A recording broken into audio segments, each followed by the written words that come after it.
Oke, selamat pagi teman-teman sekalian. Pagi, oke Pak. Hari ini kita akan membahas ya pertemuan kita kedua hari ini setelah kemarin kita sudah cari topik. Ya, mungkin kita boleh refresh dulu kali kemarin topiknya apa aja. Mungkin dari Clarissa dulu. Kalau saya topik tentang AI, jadi menggunakan AI dalam proses pembelajaran khususnya untuk conversation dalam workplace.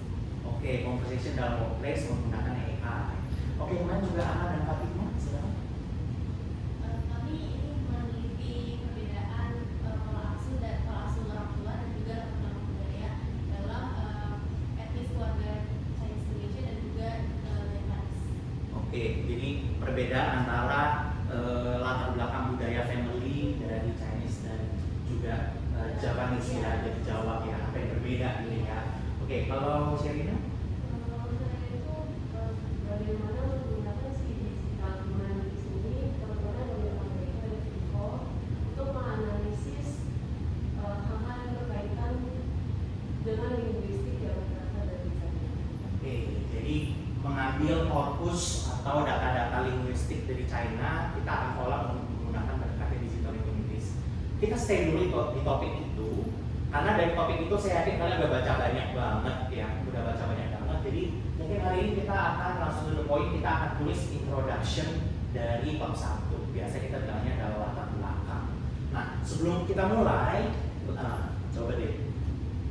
Nah, ini adalah yang hari ini kita akan mengidentifikasi part dari scientific writing, yaitu salah satunya dari introduction. Itu kira-kira isinya apa aja sih? Kemudian yang kedua adalah tentang kita harus mendesain ya draft dari mini thesis dalam bentuk academic style. Nanti kita akan coba bikin introduction secara cepat sebelum nanti kita akan ada tugas untuk membuatnya benar-benar. Tapi kita hari ini coba brainstorming dulu gitu ya. Baik.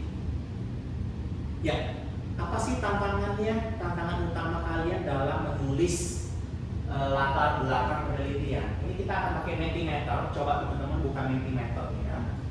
Kita buka Mentimeternya. Kemudian setelah buka Mentimeternya, silakan masukkan ID-nya.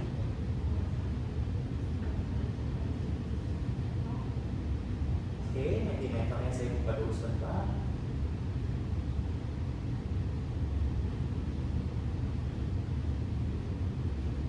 Ini adalah Mentimeternya. Kalau udah buka Mentimeter, kita boleh masukin code-nya 74716751. Ya, silakan teman-teman. Jadi coba kita definisikan dulu ya kesulitannya apa ketika kalian menulis latar belakang penelitian. Ya, kemarin kan kita sudah ketemu topik, sudah membaca banyak literatur. Nah, saatnya kita coba tantangan utama kalian dalam menulis latar belakang penelitian. Boleh dijawab singkat aja langsung.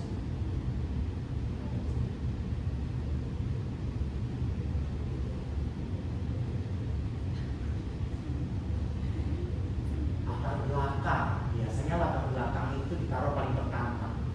Mungkin saya ngomongin apa dulu ya, atau mungkin bagaimana saya memunculkan masalah penelitian saya ya. Ya, coba teman-teman kalau udah selesai tulis bisa di submit Mentimeter. Oke, udah masuk 1. Kita tunggu teman-teman yang lain dulu.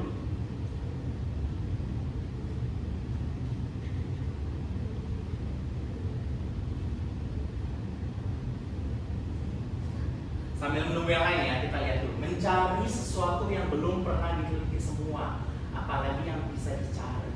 Oke, jadi mencari sesuatu. Oke, berarti modal baca literatur, bener ya? Yang mendasari kira-kira kita udah nulisnya itu sama nggak ya dengan orang lain? Apa yang berbeda, gitu ya? Betul ya? Jadi itu satu kata kunci, yaitu apa yang kita lakukan itu beda nggak ya dengan penelitian sebelumnya? Oke, baik. Yang kedua, latar belakang mereka tidak sesuai dengan topik yang diangkat, terlalu berbelit-belit. Betul ya? Jadi sebenarnya kadang-kadang malah tulis latar belakang kayak curhat. Gitu ya, kayak curhat ya. Padahal kita harus gimana cara nulisnya. Nanti kita akan coba, betul ya. Jadi tidak terlalu berbelit-belit. To the point, langsung ke penelitian kita. Oke, baik. Ketiga, cara membuka topik untuk membahas penelitian serta memilih kata untuk menyocokkan dengan penelitian sebelumnya. Oke, ini hampir mirip ya gabungan antara keduanya. Jadi bagaimana kita menggabungkan apa yang kita meneliti yang sudah pernah diteliti. Dan yang sudah pernah diteliti itu mudah-mudahan itu kita tidak mengulang apa yang mereka lakukan gitu ya. Oke, baik, terima kasih ya. Jadi teman-teman, hari ini betul kita akan membahas masalah-masalah tersebut. Ya, kita akan membahas masalah-masalah tersebut. Ya, masalahnya memang seperti itu ya. Jadi kalau misalnya kita lihat konsep dari background of study, jadi ngapain sih? Yang pertama ya itu adalah terkait dengan supaya masalah penelitian kita dapat dimunculkan. Jadi kita harus ngomong soal backgroundnya dulu, gitu ya. Kemudian di sini saya mengutip salah satu ya buku yang ada di Chinese Academic Writing, yaitu bagaimana jadi bagaimana sebuah tesis itu dapat berdiri ketika dia bisa memunculkan apa namanya, bisa melanjutkan apa yang sudah diteliti oleh orang lain, gitu ya, supaya tidak kehilangan maknanya. Jadi kalian harus mempertahankan makna kalian, ya, mempertahankan apa yang kalian isi. Sehingga biasanya sih kita di dalam introduction kita akan ada yang namanya page atau latar belakang dari fenomena ini, apa sih yang melatar belakangi gitu ya. Itu satu unsur. Kedua adalah muqian fadan zhuanghe, alias apa? Saat ini sudah sampai di mana perkembangan penelitian. Ini mirip-mirip ya dengan yang tadi kita lihat di media. Baik. Nah, di sini. Nah, ini adalah step by stepnya teman-teman, cara menulis dari background of study. Pertama, kita harus berpikir dulu ya. Kita coba berpikir bahwa jadi kalian pada saat meneliti pengennya bahas masalah apa sih? Kita harus clear statementnya, gitu ya. Terus yang kedua, ada fase apa? Ada new realize apa? Ada new idea apa? Atau ada new method? Jadi supaya nggak mengulang apa yang sudah diteliti oleh orang sebelum kita, itu kita bisa melihat bahwa oh ada penemuan baru apa, ada pendapat baru apa, atau ada metode baru apa, sehingga kita mempunyai apa namanya tujuan praktikal. Jadi itu berbeda dengan yang sebelum-sebelumnya. Jadi silakan hari ini kita akan coba untuk kalian udah dapat topiknya tadi ya, judul sementaranya udah dapat. Kemudian bagian keduanya adalah bagaimana kita memblendingkan apa yang sudah pernah diteliti oleh orang lain. Kemarin kan saya sudah kasih tugas baca 10, betul ya? Minimal 10 yang mirip dengan penelitian kalian. Kita akan coba lihat. Kemudian yang ketiga adalah kalian harus secara clear men-statementkan apa penelitian kalian, masalahnya. Kemarin kita pakai apa, mengapa, bagaimana. Kira-kira 3 question mark itu yang akan kita pakai hari ini, ya. Oke, baik. Jadi kalau di tulisannya ada main idea. Jadi hari ini kita akan coba menulis main idea dari paragraf tersebut. Caranya apa? Bagian pertama adalah kita ngomongin soal latar belakangnya dari yang besar mengerucut ke masalah kita, gitu ya. Terus bagian kedua adalah secara clear kita nge-statementkan kita mau ngapain.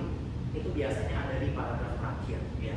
Kemudian yang ketiga adalah tentang bagaimana kita memunculkan sebelumnya itu ada penelitian apa sih yang mendasari penelitian kita. Oke, baik. Nah, gak lama-lama hari ini kita pengen coba langsung teman-teman untuk KPAS atau create a research space. Jadi kita akan ada 3 langkah. Langkah pertama adalah establishing territory, menyatakan area riset secara umum. Kedua adalah menunjukkan celah atau gap. Ketiga adalah mengisi celah riset. Ya, sama ya. Yang pertama adalah latar belakang sebenarnya. Yang nomor 2 adalah sebenarnya literatur review, sedikit mereview apa yang sudah dilakukan, ada gap apa sih, apa yang belum mereka teliti. Kemudian yang ketiga itu adalah yang kita mau teliti. Dengan cara apa? Kita mengisi gap-gap riset itu, gitu ya. Oke, silakan teman-teman boleh cek QR code ini untuk masuk ke Padlet. Ya, untuk masuk Padlet.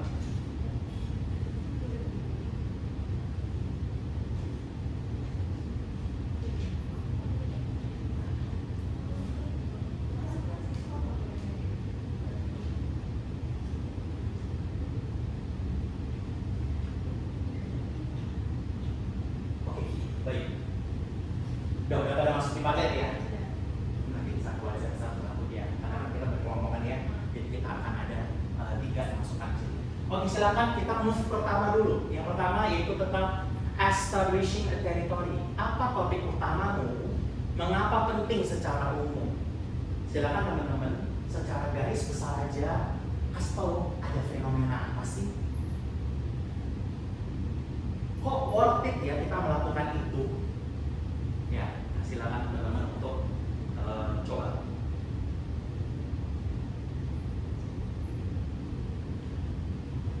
Ya, silakan teman-teman coba ya. Nanti saya akan keliling untuk melihat-lihat.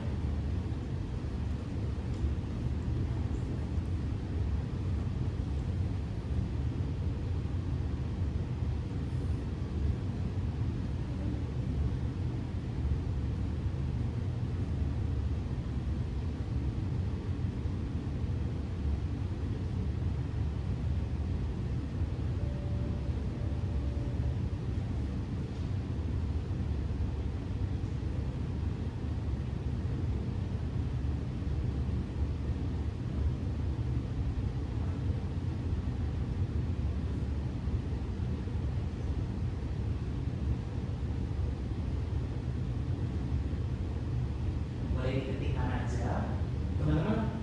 Gak usah spesifik sekali ya, yang penting kita main idea aja. Beberapa poin, beberapa kalimat yang kira-kira bisa menggambarkan itu.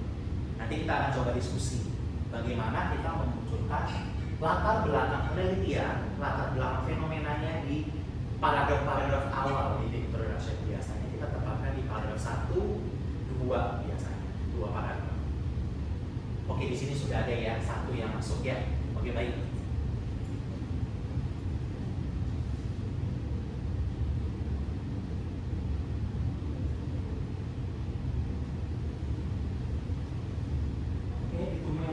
Kita nanti coba bahas bersama gitu ya.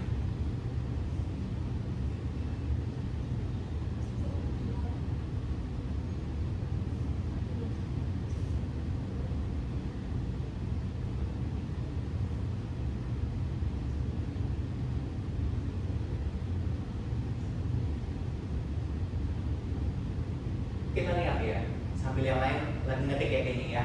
Oke, mungkin kita bahas punya anak Fatimah dulu. Tadi barusan adalah perbedaan, topiknya adalah tentang perbedaan pola asuh keluarga latar belakang Tionghoa dan keluarga latar belakang Jawa. Nah, kira-kira perbedaannya apa? Nah, kita lihat ya di sini ya, latar belakang fenomenanya apa. Stereotip terhadap pendidikan dan pola asuh dari suku Chinese Indonesian dan suku Jawa di Indonesia. Kami meneliti apakah benar ada perbedaan sehingga memunculkan stereotip tersebut. Oke, saya tambahkan sedikit ya. Kira-kira kenapa sih penting untuk kita tahu dua latar belakang ini kok beda ya? Karena kan kalau ada stereotipnya kan beda kalau di Indonesia, bikin seperti apa gitu. Kita mengetahui kalau bikin karena kita membuktikan apakah ini beneran beda atau tergantung pola asuh atau tergantung perbedaan masing-masing atau tergantung pengambilan dari kemana gitu. Oke, berarti kalau saya mau nanya nih, kira-kira di keluarga Anda dan Fatimah dan sekitarnya ada ya stereotip tersebut ya? Contoh kasusnya ada ya? Oke, berarti berangkat dari apa yang ada di diri kalian, di lingkungan kalian. Oke, betul ya? Oke, itu adalah latar belakangnya ya, yang latar belakangnya. Oke, boleh seperti itu karena memang betul ya teman-teman ya, penelitian itu kadang berangkat memang dari diri kita sendiri, dari lingkungan kita. Ada masalah apa ya di sekitar kita? Barusan itu kamu ada fenomena seperti itu di keluargamu, ya kita boleh, nanti kita akan coba lanjut ke move berikutnya ya. Kita lihat lagi berikutnya, Claresta, bagaimana cara mengintegrasikan AI ke dalam pembelajaran bahasa. Salah satu penyebab kurangnya workforce dengan skill bahasa Mandarin Indonesia adalah kurangnya media dan alat pembelajaran yang dapat dijangkau dan efektif. Nah, sama nih, fenomena apa yang kamu dapati di sekitar kamu? Jadi kalau misalnya biasanya nih di perusahaan China, kalau kita belajar bahasa Mandarin itu biasanya bisa cuma ditulis atau enggak yang dibaca doang. Tapi kalau kantor itu kan kita perlu skill conversation juga, apalagi kalau misalnya kita bicara dengan klien, supervisor atau teman kerja lainnya gitu. Jadi harus cari suatu alat yang bisa bantu di bagian ini. Oke, jadi belajar sendiri rasa-rasanya kayak masih kurang gitu ya, karena kan di tempat kerja itu mungkin workload-nya besar, waktunya lebih sempit. Nah, bagaimana sekarang ini fenomenanya AI tools yang dapat mempermudah seperti itu ya. Oke, mungkin satu lagi boleh langsung di-submit aja nggak apa-apa Sherina. Nanti kita coba bahas yang bagian move pertama ini kira-kira seperti apa deh teman-teman. Oke, di sini Sherina itu untuk meneliti dan mengetahui bagaimana sebuah society dapat membentuk karakter, terutama karakter kepemimpinan. Barusan adalah society orang China, kalau di topiknya ya. Kemudian kepemimpinannya mungkin dari presiden saat ini yaitu Xi Jinping ya di China. Nah, bagaimana itu membentuk karakter mereka, gitu ya. Oke, kira-kira kenapa yang membuat kamu tertarik untuk mengambil topik ini? Ada pengalaman sebelumnya mungkin ke luar negeri melihat mereka seperti apa? Sebelumnya memang di tahun ini itu sempat ke studi keluarga saya langsung, terus melihat bagaimana masyarakat itu bisa saling membantu, terus yang dari kalau masyarakat dibilang yang paling kurang mampu itu presiden mereka bahkan sampai mengunjungi mereka, membantu mereka, mengayomi mereka. Itu yang membuat saya terkesan dengan bagaimana karakter kepemimpinan yang ada di sana. Oke, baik. Sama ya, berarti dari diri sendiri lingkungan. Kalau kamu waktu itu pernah studi abroad, kok lihat, loh kok mereka benar-benar sepertinya dapat pengaruh besar dari kepemimpinannya. Bahkan bagaimana Kaisang, Kang Shengguo, bagaimana memperbaiki kehidupan mereka secara mungkin yang terlihat maupun tidak terlihat seperti itu ya. Oke, baik teman-teman, di move pertama ini selamat, kalian semua sudah tahu latar belakang dari penelitian kalian. Walaupun ini memang hanya beberapa kalimat, tapi setidaknya kita dapat lihat apa? Bahwa establishing a territory atau itu kita bisa berangkat dari apa yang kita temukan fenomena sekitar kita, gitu ya. Dan kita harus munculkan, oh ini penting loh, ya ini penting untuk dilakukan, ya ini penting untuk dilakukan. Jadi nanti kita bisa udah dapat nih bagian pertama, ya. Sekarang kita coba langsung bahas kedua yaitu establishing a niche. Jadi kita harus tahu terkait dengan apa? Apa yang kurang, celah masalah atau kontroversi dari penelitian sebelumnya. Kalau saya sudah berikan tugas baca 10 minimal yang related dengan penelitian ini ya. Kira-kira apa yang kurang dari penelitian mereka? Setelah kalian amati, yuk saya berikan waktu sebentar untuk kalian mengisi. Nah, apa yang kurang ya? Establishing niche.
Oke, kita langsung aja ya, nanti akan menyusul. Oke, jadi penelitian sebelumnya apa yang kurang ya? Kita lihat dulu Ana dan Fatima. Sebelumnya tidak pernah ada yang bahas di Jakarta dengan siswa SMA di swasta. Oke, jadi sebelumnya kamu ketemunya apa? Mereka itu isian atau responden itu biasa apa? Kebanyakan responden itu dari SD, anak-anak SD, dan juga kebanyakan itu bahasnya antara suku Chinese Indonesia atau suku Jawa yang dilakukan di combine keduanya juga. Oke, jadi kalau kamu lihat itu sebenarnya bukan kurang ya, tapi maksudnya masih sampai saat ini belum pernah ada yang mungkin pendidikan yang lebih tinggi ataupun mengadakan komparasi antara dua kelompok etnis tersebut ya. Oke, baik, itu adalah yang kira-kira belum. Oke, berikutnya Clarissa yang belum diteliti. Biasa penelitian saat ini adalah penelitian terkait dengan AI tool seperti voice enabled chatbot. Ini kayaknya sering ini ya, kamu pakai untuk curhat ya. Kamu nggak pakai untuk curhat. Jadi ChatGPT itu kadang-kadang suka dipakai untuk curhat ya teman-teman ya. Karena ini punya voice chat, kamu curhat nanti dia akan balas gitu ya. Untuk membantu skill conversation. Nah, ini kira-kira kamu pernah pakai nggak tools ini atau mungkin penelitian sebelumnya mereka biasa seperti apa? Sebelumnya kalau saya pakai itu cuma fitur chat seperti biasanya aja. Nah cuma karena dari latar belakang tadi kan ada nih dia fitur voice chatnya. Nah lama kita pakai juga untuk latih conversation, apalagi yang dibutuhkan untuk pekerjaan. Karena di pada sebelumnya itu yang dipakai itu biasa tetap cuma chatnya aja gitu. Oke, jadi secara teks gitu ya, karena ChatGPT texting aja, padahal sebenarnya bahasa komunikasi kalau mau belajar ya mesti ngomong gitu ya, makanya nggak pakai enable voice chat dari ChatGPT. Oke, yang terakhir adalah Patricia dan Sherina. Saat ini kurang yang membahas nilai Confucius dalam menganalisis kepemimpinan, karena biasanya lebih condong ke diplomatik teori. Oke, kira-kira boleh jelasin sedikit?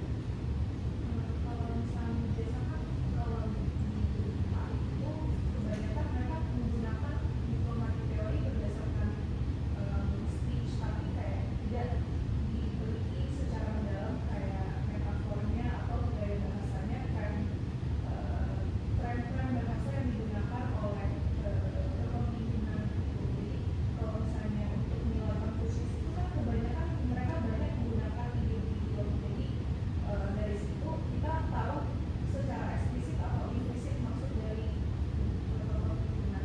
Oke, biasanya banyak pakai teori kepemimpinan biasanya di bidang ilmu HI, tapi saat ini kita mau coba iriskan dengan bidang ilmu kita di sastra Cina, yaitu tentang Confucianism gitu ya. Bagaimana bisa dilihat perspektifnya dari Confucianism. Oke, baik. Kalau dari 3 contoh yang tadi, berarti kita lihat bahwa kadang-kadang celah penelitian itu bisa dilihat dari apa? Metodenya. Ya, metodenya awalnya cuma komunitas Jawa aja atau komunitas Chinese saja, tapi kamu mau pakai metode komparasi gitu ya. Kadang juga ada hal yang baru, misalnya kalau tadi ChatGPT biasanya hanya texting chatnya aja, kali ini kamu mau coba pakai chat AI voice-nya gitu ya, pakai AI voice. Kemudian juga ada teori baru ya, biasa pakai teori diplomatik, sekarang kita pakai coba teori Confucianism untuk pendekatan budaya. Oke, baik sekali ya. Oke, yang terakhir ya, jadi itu adalah gap-gap penelitian yang saat ini kita temui ya. Nah sekarang di paling kanan occupy the niche adalah apa yang kalian teliti. Silakan kalian clear statement kalian, problem statement kalian apa, silakan tuliskan. Karena problem statement ini akan mengisi gap yang ada di move kedua. Ya. Coba secara clear statement apa atau bagaimana atau kenapa.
Oke, kita langsung mulai ya. Namanya teman-teman sudah pada punya clear statement nih mengenai apa Oke, yang pertama, membuktikan apakah stereotip tersebut benar berdasarkan latar belakang tiap keluarganya atau hanya individual masing-masing. Ya, jadi benar-benar ya clear statementnya bahwa kalian apakah stereotip tersebut, yang misalnya yang Jawa seperti apa, yang Chinese seperti apa, itu benar-benar berdasarkan latar belakang tiap keluarganya. Atau itu hanya individual masing-masing aja gitu ya. Nanti kamu akan buktikan di situ. Baik, Kemudian Claresta ya, ingin mempelajari bagaimana ChatGPT dan fitur voice chatnya bisa menjadi alat yang dapat diakses oleh siapa saja dengan hasil yang efektif. Pada akhirnya bisa membantu meningkatkan skill bahasa Mandarin para pekerja. Jadi di sini secara clear menyebutkan bahwa kamu akan menggunakan fitur voice chatnya ChatGPT, gitu ya, untuk meningkatkan skill para pekerja, ya, di mana mereka mungkin mobilitasnya tinggi. ChatGPT itu bisa membantu mereka mempelajari bahasa Mandarin, khususnya bahasa Mandarin di bidang pekerjaan, gitu ya. Oke, baik Pak Desia, tujuan riset untuk mengetahui pattern bahasa dan sikap dari pemimpin dalam menghadapi opini publik. Oke, betul ya. Jadi bagaimana kalian melihat pattern bahasa dari korpus yang kalian dapatkan, gitu ya, sehingga nanti akan ditelah dengan teori Confucianism, bagaimana itu membentuk opini publik ya mengenai hal ini. Ya. Oke, baik teman-teman. Kalau kita lihat tadi kita udah move 1, move 2, move 3 itu sudah secara terpisah ya. Ya, sekarang mungkin kita simpulkan aja ya. Jadi hari ini kita belajar mengenai introduction, background of study, gitu ya, menulis introduction. Nah, di sini bagian move pertama itu adalah bagaimana kita menjelaskan fenomena tersebut, latar belakangnya. Di move kedua adalah kita mencoba melihat celah atau gap dari sebelumnya, gitu ya, celah atau gap dari sebelumnya, penelitian sebelumnya. Kemudian terakhir adalah kita mengisi gap itu dengan apa yang kita akan teliti. Ya, jadi teman-teman saat ini kalian sudah punya draftnya nih, ya, beberapa paragraf awal, paragraf di tengah maupun paragraf di akhir. Nah, berarti tugas untuk minggu depan, ya, silakan Padlet ini tetap kalian akan bisa pakai untuk kalian lihat, ya, apa diskusi kita hari ini. Kemudian silakan tuliskan introduction-nya dalam bentuk teks, paragraf. Mungkin kita tentukan sekitar 5-6 paragraf ya. Nanti itu akan kita bahas di pertemuan berikutnya bersama dengan literatur review. Oke, baik, sampai ini ada yang ingin ditanyakan lagi? Kalau misalkan sampai ke paragraf tuh berapa kalimat? Oke, berapa kalimat sih? Biasa 5-6 paragraf ya. Itu biasanya sih kita hanya sekitar 300-400 kata. Ya, karena kita akan coba ya kali ini pakainya artikel ilmiah ya, yang akan kita coba masukkan di artikel di conference. Oke, kalau nggak ada, terima kasih teman-teman. Hari ini kita udah belajar mengenai introduction atau background study gitu ya, latar belakangnya.